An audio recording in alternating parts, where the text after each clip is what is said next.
नमस्कार, स्वागत है आपका इंडिया न्यूज पर और मैं हूं आपके साथ स्वाति सिंह।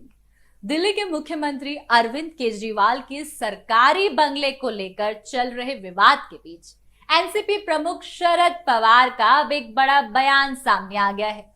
उन्होंने बुधवार 26 अप्रैल को कहा कि सिर्फ ये जानते हैं कि सीएम अरविंद केजरीवाल ईमानदार मुख्यमंत्री हैं। इससे पहले आपने आरोप लगाया था कि देश के बड़े मुद्दों से ध्यान हटाने के लिए अरविंद केजरीवाल के घर को लेकर चर्चा की जा रही है। वहीं पवार ने महाराष्ट्र के राजनीतिक घमासान के बीच कहा कि सीएम बदलने के बारे में संजय राउत ने जो कुछ भी कहा है वह उनके अपने सूत्रों से ही होगा, उन्हें इस बारे में कोई जानकारी नहीं है। साथ ही अजीत पवार भी खुद कह चुके हैं कि उन्हें भविष्य का सीएम बताने वाला पोस्टर लगाना पागलपन है। महाराष्ट्र में बारसू रिफाइनरी परियोजना पर एनसीपी चीफ ने कहा कि किसी भी आगामी परियोजना के बारे में हमारा विचार महत्वपूर्ण नहीं है, लेकिन ये स्थानीय लोगों और इन परियोजनाओं से प्रभावित लोगों की राय है जिसे सुनने की आवश्यकता है।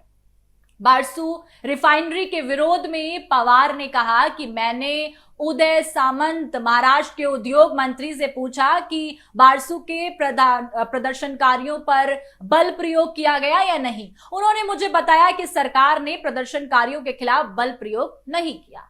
उन्होंने मुझे यह भी बताया कि सरकार वहां केवल मिट्टी परीक्षण कर रही है और भूमि सर्वेक्षण अभी तक शुरू नहीं हुआ है। मैंने उनसे कहा कि सरकार को जल्दबाजी नहीं करनी चाहिए और स्थानीय लोगों के साथ इस मुद्दे पर भी चर्चा करनी चाहिए। ऐसे में एक और अरविंद केजरीवाल के घर की रीयूनियन पर तमाम सवाल खड़े हो रहे हैं। अरविंद केजरीवाल के घर पर चल रहे काम के जो खर्च हैं उस पर सवाल खड़े हो रहे हैं। आखिरकार बता दें कि भाजपा की, बीजेपी की नेताओं की जो नजरें हैं वो इस टाइम आप पार्टी की हर एक गतिविधि पर गड़ी हुई हैं। बस इंतजार इस बात का है कि जरा से कदम डगमगाएं और फिर बयानबाजी शुरू हो जाए। ऐसे में तमाम अपडेट के लिए आप हमारे साथ बने रहें और देखते रहें इंडिया न्यूज। धन्यवाद।